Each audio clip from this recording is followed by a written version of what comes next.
বন্ধুরা, আবার ফিরে এসেছে শিক্ষক নেতা মইদুল ইসলাম। আপনাদের জানিয়ে রাখি, সমগ্র শিক্ষার সঙ্গে যুক্ত 1,00,000+ কর্মচারী, শিক্ষক থেকে শুরু করে শিক্ষাকর্মী, এডুকেশন স্টাফ, অর্থাৎ সমস্ত স্তরে সমগ্র শিক্ষার সঙ্গে যারা এমপ্লয়িজ রয়েছেন, ইভেন এসএসকে এমএসকে যারা কাজ করছেন, সকলের জন্য আজকে যে বিষয় নিয়ে আলোচনা ভেরি ইম্পর্টেন্ট। এবং প্রথমেই আপনাদের জানিয়ে রাখি, হতাশার কোনো জায়গা নেই। রাজ্যের মুখ্যমন্ত্রী মমতা বন্দ্যোপাধ্যায়, কেন্দ্র সরকার কি করলো না করলো তার কোনো যায় আসে না। তিনি নিজে এবারে এই 2026-এর বিধানসভা নির্বাচনের আগে তিনি নিজে সদিচ্ছা দেখিয়েছেন, তার দল সদিচ্ছা দেখিয়েছে, এবং পলিসিগতভাবে বড় সিদ্ধান্ত নেওয়া হয়েছে। এবং খুব শীঘ্রই আমাদের কাছে যে লাস্ট আপডেট, এই জুলাই মাসের মধ্যেই আপনারা সুখবর পেতে চলেছেন।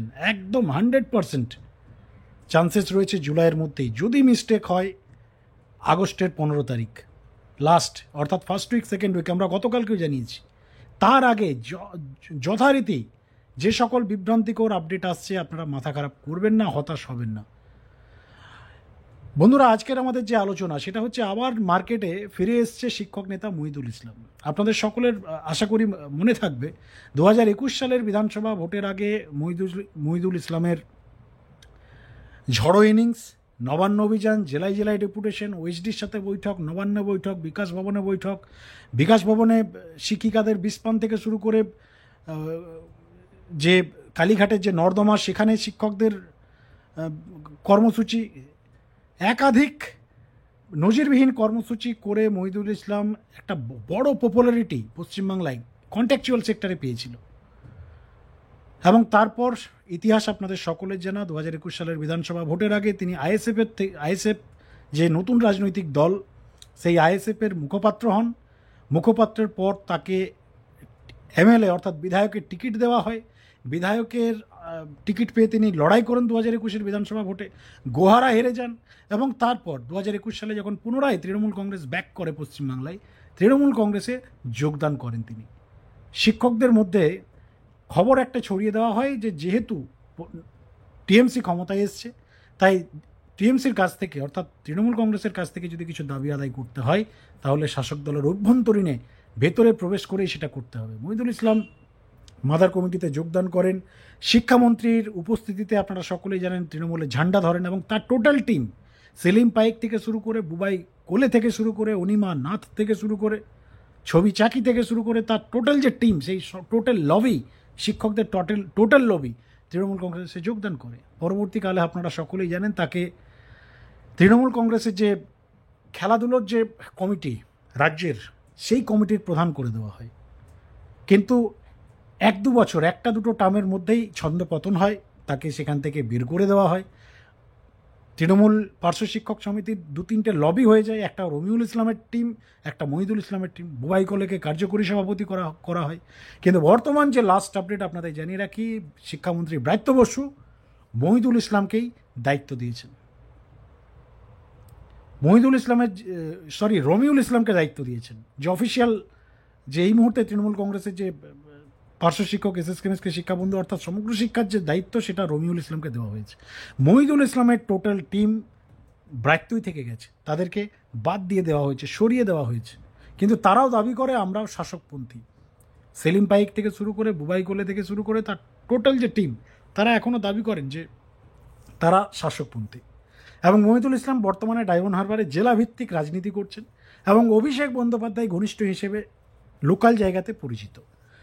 তিনি আবার ব্যাক করেছেন, আবার কন্ট্রাকচুয়ালদের বিষয় নিয়ে তিনি স্টেটমেন্ট দিয়েছেন। তার মাথায় আবার কন্ট্রাকচুয়ালদের দাবি পূরণের চিন্তাভাবনা এসছে, এবং তিনি গতকালকে একটা পোস্ট করেছেন। দেখুন, সেই পোস্ট আপনারা আমাদের স্ক্রিনে এই মুহূর্তে দেখতে পাচ্ছেন। তিনি লিখেছেন যে, আপনারা ইতিমধ্যে অবগত হয়েছেন, আজ আমাদের সম্মানীয় সাংসদ মথুরাপুর শ্রী বাপি হালদারের করা প্রশ্নের উত্তরে কেন্দ্রীয় শিক্ষামন্ত্রী শিক্ষা দপ্তর স্পষ্ট জানিয়েছে, বিগত 3 বছর বাংলায় শিক্ষাক্ষেত্রে বরাদ্দ শূন্য। সমগ্র শিক্ষা মিশনের অধীনস্থ কর্মী, পার্শ্ব শিক্ষক, শিক্ষাবন্ধু, এসএসকে, এমএসকে, একাডেমিক সুপারভাইজার, মাদ্রাসা, পৌরসভা সহ প্রায় লক্ষাধিক কর্মচারী জীবন জীবিকা বিপন্ন হতে চলেছে। দীর্ঘদিন এদের বেতন বৃদ্ধি হয়নি। এখন বিজেপি পরিচালিত কেন্দ্রীয় সরকার তাদের রাজনৈতিক স্বার্থে অন্যান্য প্রকল্পের মতো শিক্ষাক্ষেত্রে আর্থিক অনুদান বন্ধ করে দিয়েছে। সমগ্র শিক্ষা মিশনে 60% কেন্দ্রীয় অনুদান আর 40% রাজ্য অনুদান থাকে। আজ কেন্দ্রীয় শিক্ষা দপ্তর জানিয়েছে উত্তরপ্রদেশ, হরিয়ানা, দিল্লি, মধ্যপ্রদেশ সহ অন্যান্য রাজ্য আর্থিক অনুদান পেলেও বাংলার জন্য বরাদ্দ শূন্য।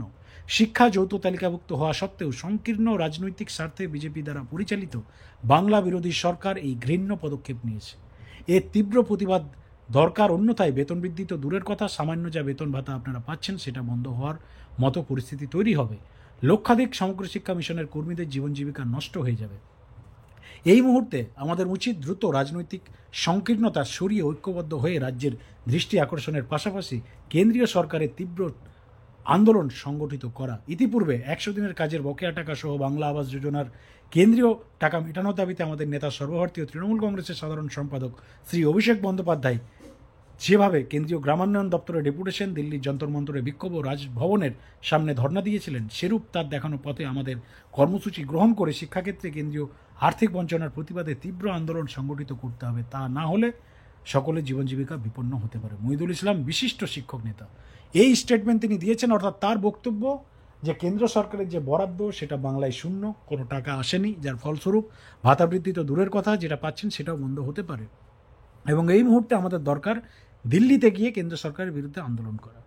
আপনাদের আশা করি মনে আছে 2021 সালের আগে ঠিক একইভাবে রাজ্যের বিরুদ্ধে আন্দোলন করেছিলেন, রাজ্য সরকারের বিরুদ্ধে। লাভের লাভ কিছু হয়নি, রেজাল্ট -0। এবারে তিনি বলছেন দিল্লিতে গিয়ে দিল্লির সরকারের বিরুদ্ধে আন্দোলন করা। দেখুন, একটা বিষয় এখানে একদম আমরা নিরপেক্ষভাবেই আজকের এই প্রতিবেদনে বিশ্লেষণ করছি।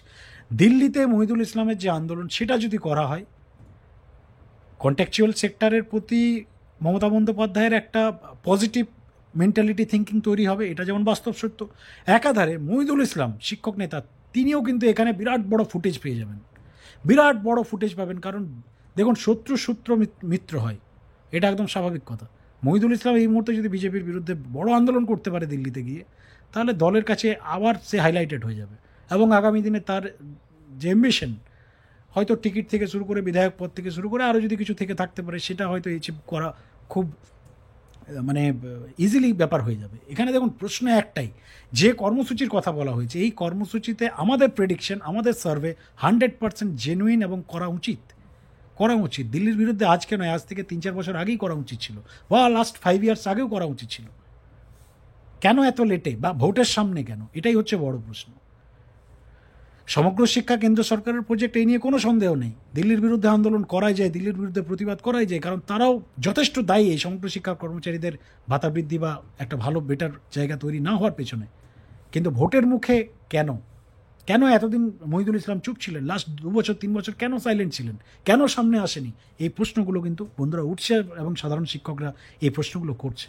আপনাদের কি মতামত? মহিদুল ইসলামের বর্তমানে যে স্ট্র্যাটেজি, সেটা নিজের স্বার্থে না শিক্ষক স্বার্থে? আপনারা কি মনে করেন লিখে জানান আমাদের কমেন্ট সেকশনে, এবং চ্যানেলে নতুন থাকলে অবশ্যই চ্যানেলটিকে সাবস্ক্রাইব করে রাখুন। ধন্যবাদ।